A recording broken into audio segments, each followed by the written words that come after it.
Hunters, you guys have had very good subclass exotics since what feels like the launch of Destiny 2. Raiden Flux for Arcstrider, Celestial Gunslinger, Orpheus for Night Stalker, and those exotics have not really been challenged by anything else at all.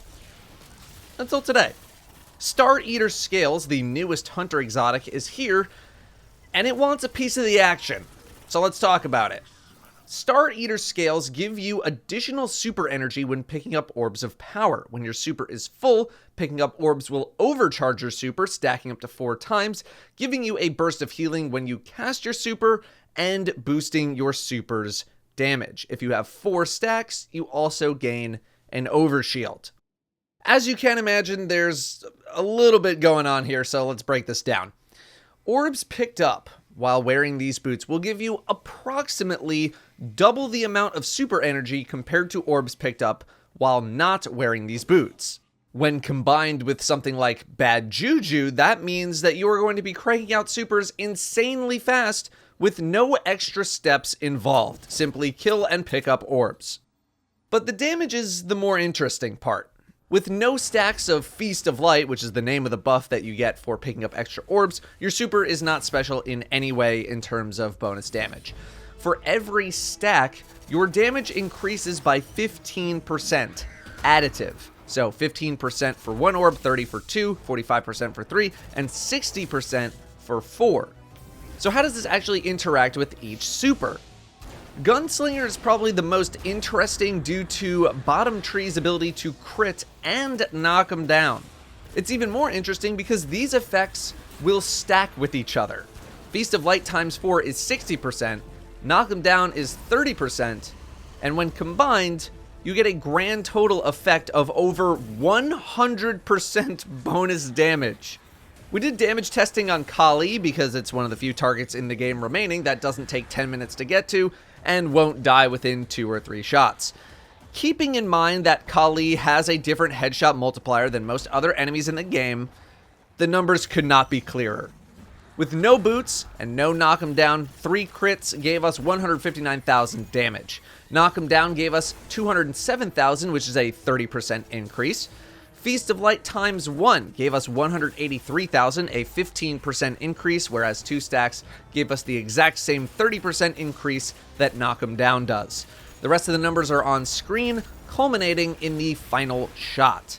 Feast of Light at max stacks and Knock 'em Down gives us 3 crits that combine for 331,000 damage, 108% more than the completely unbuffed version. In comparison, Celestial Nighthawk, which does not stack with Knock 'em Down, gave us 219,000 damage, around 38% more damage than an unbuffed 3 crit experience. Blade Barrage is a self-explanatory 15, 30, 45, 60 damage increase on your super. Arcstrider is a self-explanatory experience as well due to the lack of damage boosters outside of one small instance. It is also a 60% experience at maximum stacks. I did want to compare to Raiden Flux though, as Raiden Flux's duration increase is very strong, and I thought it could potentially beat out Star Eaters in a damage test against Kali.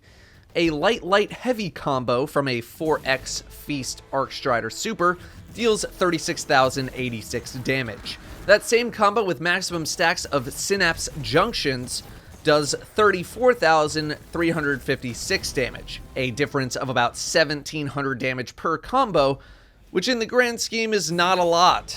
Arc Staff is also just not really the best super for boss damage considering how long the duration is compared to something like Golden Gun. We'll talk more about these 2 exotics a little bit later in the video. I did also test Whirlwind Guard's damage boost, and that does stack with Feast of Light, giving some very insane, although very, very brief, boosts of damage. Tether, on the other hand, is not exactly self-explanatory. See, when you pop your Tether, Tether itself is a 30% damage debuff on a target, making it receive 30% more damage. At Feast times 1, that target will take 30% plus that 15% from Feast, scaling all the way up to 30% from Tether and 60% from Feast, giving you a total of 108% bonus damage against a tethered target at maximum stacks of Feast. Here's the thing though, that bonus damage isn't coming from your tether, at least as far as I can tell.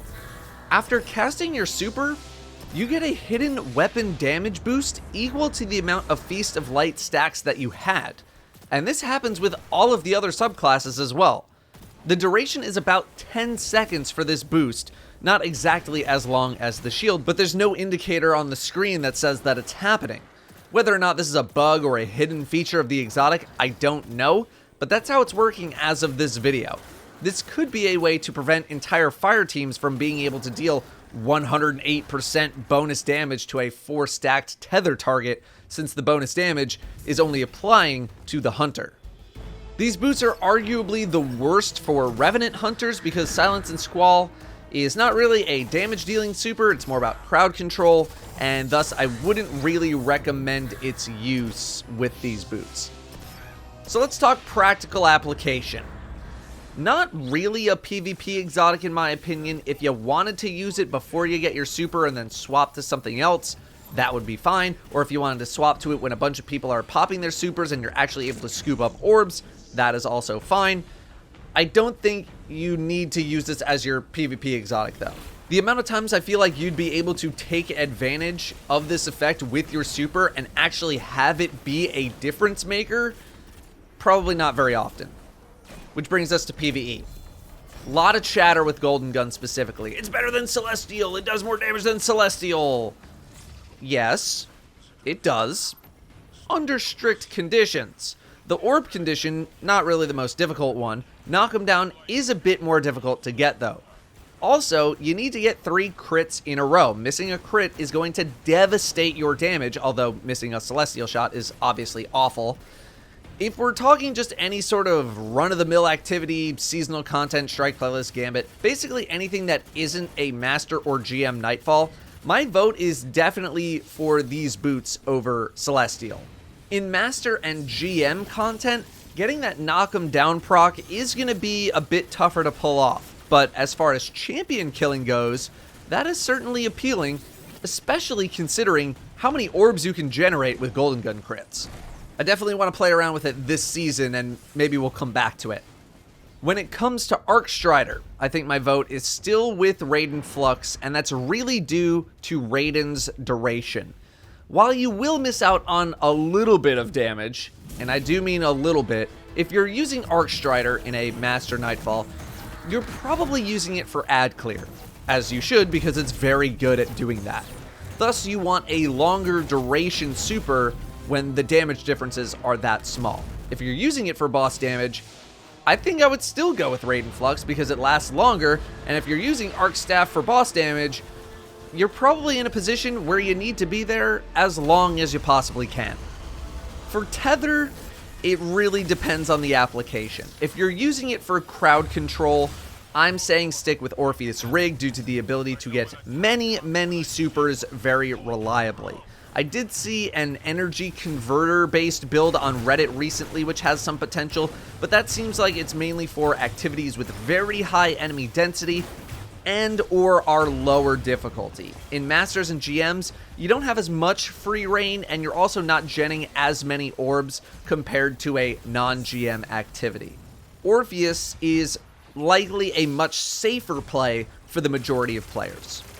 Overall, these are a fantastic PvE exotic that can be used pretty reliably in most activities in the game with most supers. Break bad juju out of the vault and watch as you crank out multiple supers faster than other people can just generate one.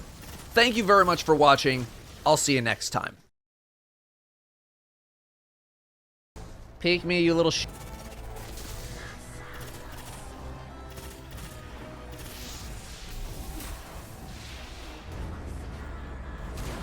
Of course your hand would block it, you devil woman.